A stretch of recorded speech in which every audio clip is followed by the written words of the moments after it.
अगर तुम अरहंत भगवान की इस प्रयोजन से भक्ति करते हो कि पुण्य तो बन ही जाएगा, पाप से तो बच ही जाएंगे। आपको संसार में जितने भी दर्शन, जितने भी धर्म संप्रदाय ये चल रहे हैं और इन सब में अधिकतर लोग पुण्य और पाप में ही उलझते हैं और वे पुण्य के कारण ही, भले ही अपनी अपनी भाषा में कोई कुछ बोले, शब्दों के फेर है, लेकिन वो बात वही है, अच्छे कर्म करोगे तो अच्छा फल मिलेगा। वो अच्छे कर्म माने क्या? वही पुण्य भाव, वही दया दान पूजा भक्ति व्रत शील संयम, है ना।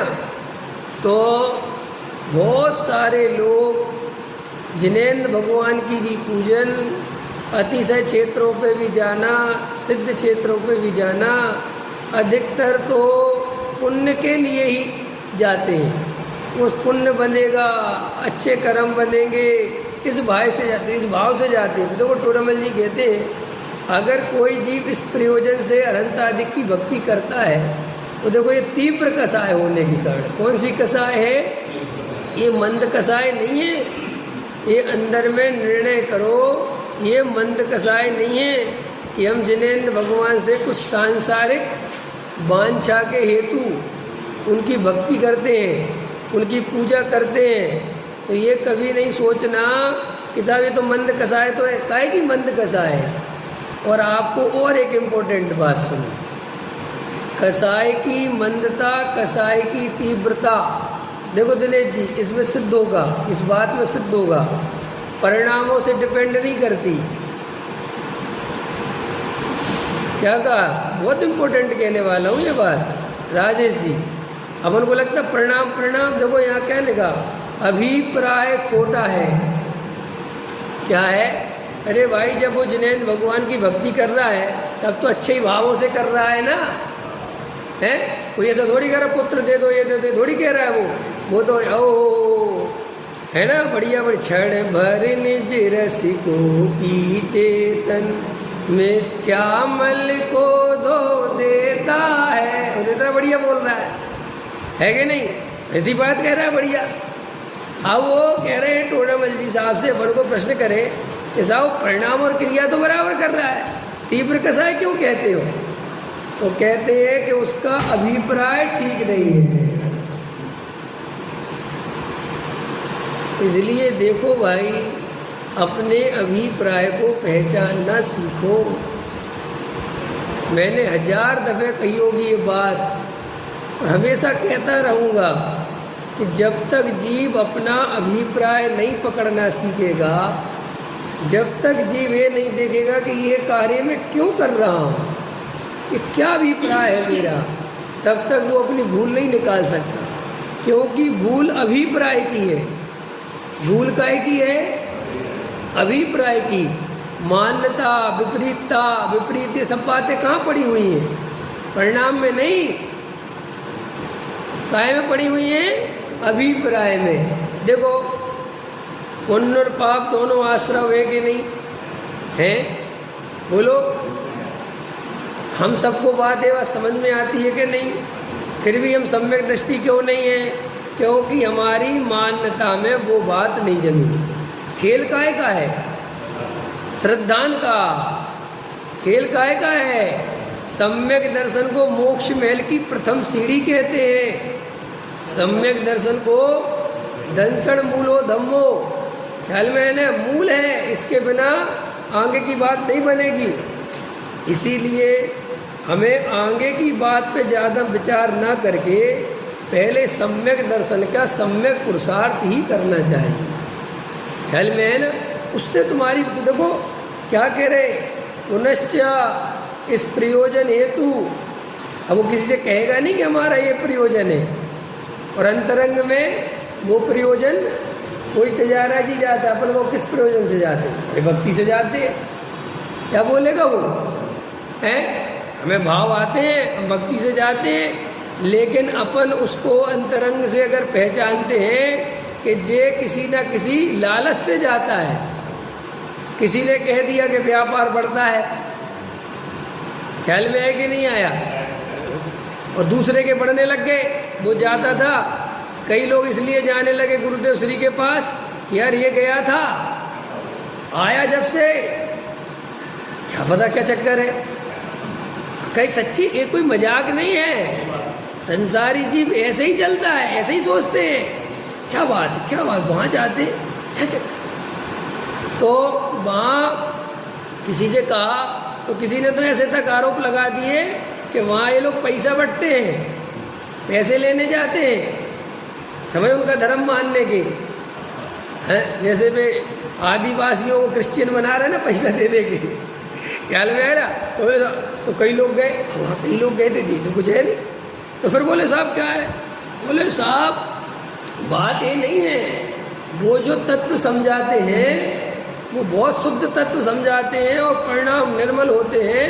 और जब तुम मोक्षु बनते हो तो तुम्हें साथ ही से पुण्य का बंध स्वयं होने लगता। तो अगर वो इस लालच से भी बन जाए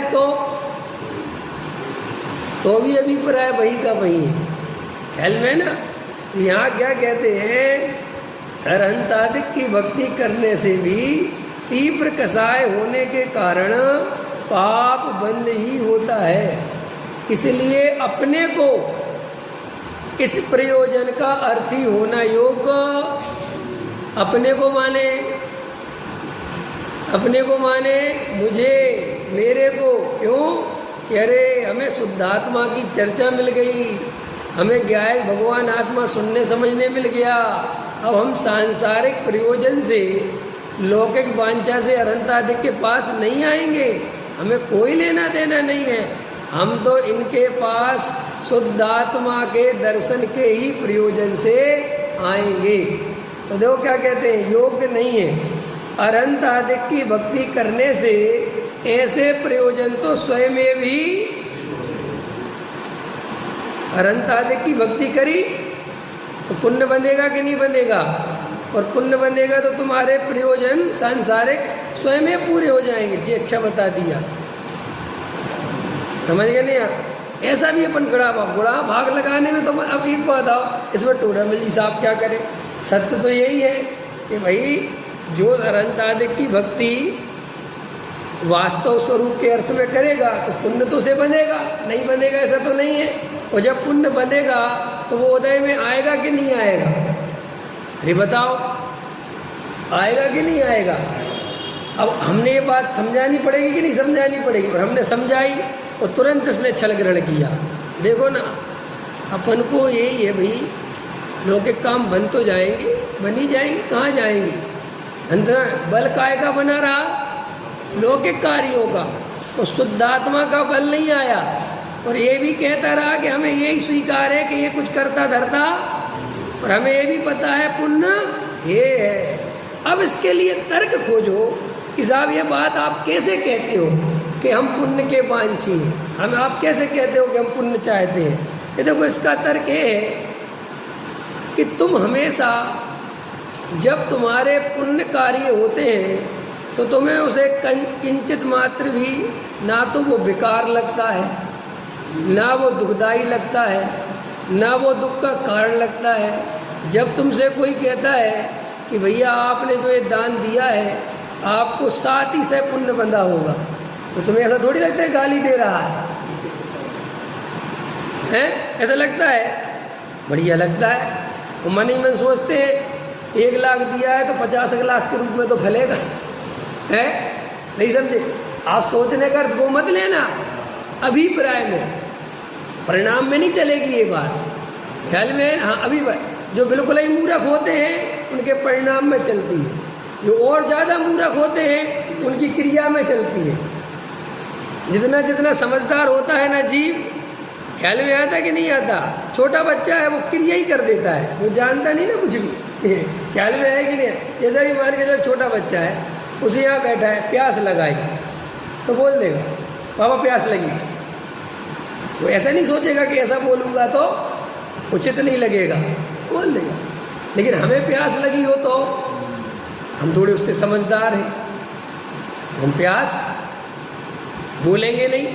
थोड़ा और ज़्यादा हो तो मंदिर में ऐसे परिणाम नहीं करने चाहिए, लगी रहने दो प्यास, ख्याल में ना। तो ऐसे ही क्या होता है, संसारी जीव जो बिल्कुल स्वाध्याय वगैरह नहीं करते हुए तो खुल्लम खुल्ला कहते हैं 1 रुपया दे 10 रुपया मिलेंगे, ख्याल में है ना, और इनके पैर दबा तेरा भला हो जाएगा, वे तो बिल्कुल ऐसे ही बोलते हैं। लेकिन जो थोड़े समझदार होते हैं वो कहते नहीं नहीं भैया ऐसा नहीं है, परिणाम अच्छे रखो, ख्याल में है ना, परिणाम से फल मिलता है, तो वो परिणाम पे विचार करता है। लेकिन वस्तु स्वरूप परिणाम से नहीं चलता, वस्तु स्वरूप चलता है अभिप्राय से। आपके अभिप्राय में क्या है, इसके लिए वे देखो परिणाम से नहीं चलता। कैसे? द्रव्यलिंगी मुनिराज के परिणाम भी अच्छे हैं, क्रिया भी अच्छी है, लेकिन उसको सम्यक दर्शन नहीं होने के कारण, माने अभिप्राय सही नहीं होने के कारण सिद्ध अवस्था की प्राप्ति नहीं होती। तो हमें अंतरंग में ये पुण्य भला है और पाप बुरा है, ये मान्यता कंटिन्यू बनी रहती है। और कैसे बनी रहती मुकेश जी, समझ में आ गई कि नहीं आ गई? कि हमारा जब पुण्य का योग चलता है, पुण्य के कार्य चलते हैं, पुण्य की क्रिया चलती है, पुण्य के भाव चलते हैं, हमें कहीं से भी दुख नहीं लगता कि हमें बंद हो रहा है, ये भी विभाव है, ये भी विकार है, ये भी मेरा स्वभाव नहीं है, ये दुखदाई है। बोलो लगता है? नहीं लगता। इसका मतलब अभी तुम्हें आश्रव तत्व संबंधी भूल पड़ी हुई है। समझ में आए ना? सम्यक दृष्टि जीव दयादान पूजा भक्ति के परिणाम उसे आए बिना रहते नहीं, ख्याल में आए ना? उसको दयादान पूजा भक्ति के परिणाम आए बिना रहते नहीं, और उसमें उपादेय बुद्धि करता नहीं। ये गजब की बात है, ये तो बहुत गुत्थियां सुलझानी पड़ेंगी। हमारे मन में एक बात और रहती है कि कोई कहता नहीं, लेकिन मैं कहता हूँ, हमारे मन में एक बात और रहती है कि साहब हमें ये गणित समझ में नहीं आता, जब हम उसमें उपादेय बुद्धि रखेंगे नहीं तो हम करेंगे क्यों? नहीं समझ में आया? बहुत से लोगों को क्या लगता है कि जब हम दया दान व्रतशील संयम को हे मानेंगे तो हम करेंगे क्यों? पता है तुम्हें ऐसा क्यों कहता है? ये प्रश्न मन में अपने क्यों उठता है पता है? आप कभी सोचा किसी ने? ये प्रश्न इसलिए मन में उठता है कि अपने मिथ्या दर्शन है। क्या है? तो मिथ्या दर्शन के जोर से मैं दया दान पूजा भक्ति करता हूँ और मैं चाहूँ तो नहीं करूँ, वो मान्यता उसकी पक्की है, और तुमने किया उसका निषेध। तुमने क्या किया? उसका निषेध। तो वो तुरंत क्या कहता है कि फिर नहीं करें। धमकी क्या देता है? क्योंकि उसके वे स्वयमेव नहीं हो रहे, कर्तृत्व के साथ हो रहे हैं, और सम्यक दृष्टि दया दान पूजा भक्ति करता ही नहीं,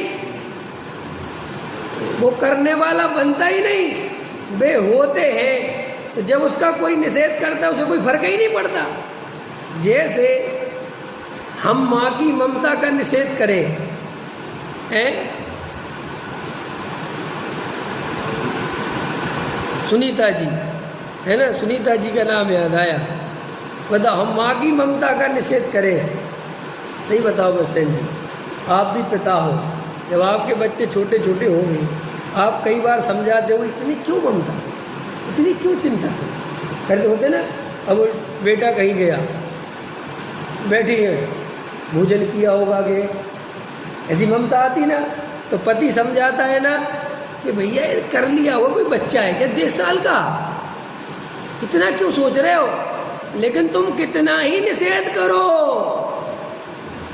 वो ममता जाने वाली नहीं है, क्योंकि वो स्वयं वही प्रकट हो रही है। ऐसे ही जो लोग कहते हैं कि दया दान पूजा भक्ति का निषेध करोगे तो कौन करेगा? सम्यक दृष्टि करेगा। ख्याल में आया कि नहीं आया? और मिथ्या दृष्टि की हम गारंटी लेते ही नहीं। जो असली सम्यक दृष्टि होगा, देखो सौतेली माँ होगी और हमने सौतेली माँ से कहा कि तू बच्चे की चिंता क्यों करती है, वो तो वैसे ही नहीं कर रही थी। ख्याल में है कि नहीं है? वो तो एक्टिंग कर रही थी। काहे की? करने की, कि पति देव को ऐसा नहीं लगे कि मैं इनके बच्चों को नहीं चाहती, तो वो तो एक्टिंग कर रही थी। और जैसे ही पति ने कहा कि तुम इतनी चिंता मत करो, तो कहती ठीक है, हाँ अच्छा ठीक है, नहीं करती। वो करती है। ख्याल में है ना? ऐसे ही मिथ्या दृष्टि कुछ करता ही नहीं है। ये तो परंपरा से, देखा देखी, भय से, स्वर्ग आदि की चाह से, है ना, पाप के डर से ये करता है। और जैसे ही किसी ने कहा कि इसको मत करो, ये धर्म, तो छोड़ने की धमकी देता है। छोड़ दे। समझ में आया ना? अंतर समझ में आया कि जो ऐसी छोड़ने की धमकी दे, ख्याल में अभी एक ऐसी बातें आती ना कि साहब हम मंदिर जाएं कि नहीं जाएं। भैया अगर असली देवशास्त्र गुरु का स्वरूप समझे होगे तो मंदिर जाए बिना नहीं रहोगे। इसमें क्या बात है? तो तुम हमसे परमिशन लेते हो, इसका मतलब तुम कुछ समझे ही नहीं। आप कहो तो जाए, जड़ की क्रिया हो तो धर्म हो तो करे। रे भाई, अंतरंग पहचानो, अभिप्राय पहचानो। तो यहाँ क्या कहा कि अरहंत आदि की भक्ति करने से स्वयं में भी पुण्य बनता है। स्वयं में बंध जाए वो अलग बात है, और उसमें भी बंध रहा है ये भी है। ये जो राग आ रहा है, ये उपादेय, ये राग भी मेरा स्वरूप देवशास्त्र गुरु के प्रति राग है। देवशास्त्र गुरु के प्रति राग भी उतना ही है जितना सांसारिक राग। ये जब तक मान्यता नहीं होगी, ये श्रद्धा नहीं होगा, तब तक बात नहीं बनेगी। इसलिए देखो, अंतरंग में थोड़ा पहचानो, समझो स्वरूप को, जल्दबाजी नहीं करो। अगर तुम्हारे अहंकार को किसी बात से चोट लगती है तो मन ही मन सोचा करो क्यों लगी चोट, आखिर ऐसी क्या बात है जो मुझे तकलीफ हुई, कहीं मेरे अंदर इसका अहंकार तो नहीं है। और सुनो, जब भी स्वाध्याय सुनो अपने लक्ष्य से सुना करो। किसके लक्ष्य से सुना करो? अब दूसरे के लक्ष्य से नहीं, मेरी भूल निकलनी चाहिए। अरे भाई, मुझे सिद्धालय में जाना है अकेले, कोई किसी की भूल सुधारने से सिद्धालय में नहीं चला जाता। मैं सारी दुनिया को स्वाध्याय के माध्यम से 50 लोगों को सम्यक दृष्टि बना दूं। ट्विंकल, बताओ, मेरे गुणस्थान बढ़ जाएंगे? आचार्य महाराज इतने साधुओं को दीक्षा, इतनी सबके अनुशासन, सबको प्रायश्चित, सब कुछ कराते हैं, संघ का संचालन करते हैं, लेकिन वे आचार्य पद में रहते हुए देखो तो स्वरूप, ऐसा सूक्ष्म स्वरूप कहीं मिलेगा तुम्हें? गुणस्थान नहीं बढ़ सकते, उनको वो छोड़ना पड़ेगा। लोग आचार्य बनने के लिए परेशान हैं। ख्याल में जैन दर्शन क्या कह रहा है कि ये बनना तो बहुत मुसीबत का काम है। ख्याल में है कि नहीं है? क्यों? क्योंकि क्लियर कट ये रोकता है।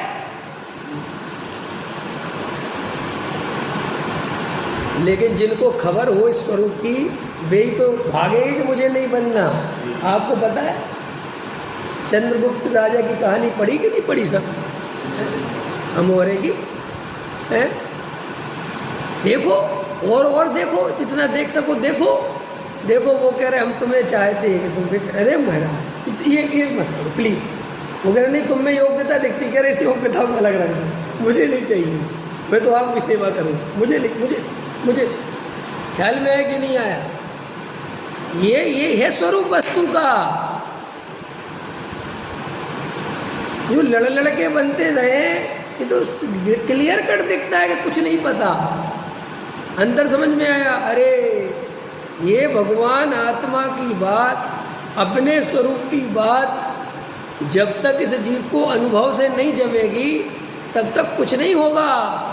अंतरंग में अनुभव आएगा तब ये दिखेगा कि कसाएं मैं करने वाला नहीं, क्रिया करने वाला मैं नहीं, मैं तो वास्तव में जानने देखने वाला हूँ। लेकिन बिना अनुभव के, बिना दृष्टि के इस बात पे तुम वाद विवाद भी कर सकते हो, सहमति भी दर्शा सकते हो, असहमति भी दर्शा सकते हो, लेकिन इन बातों से कुछ होने वाला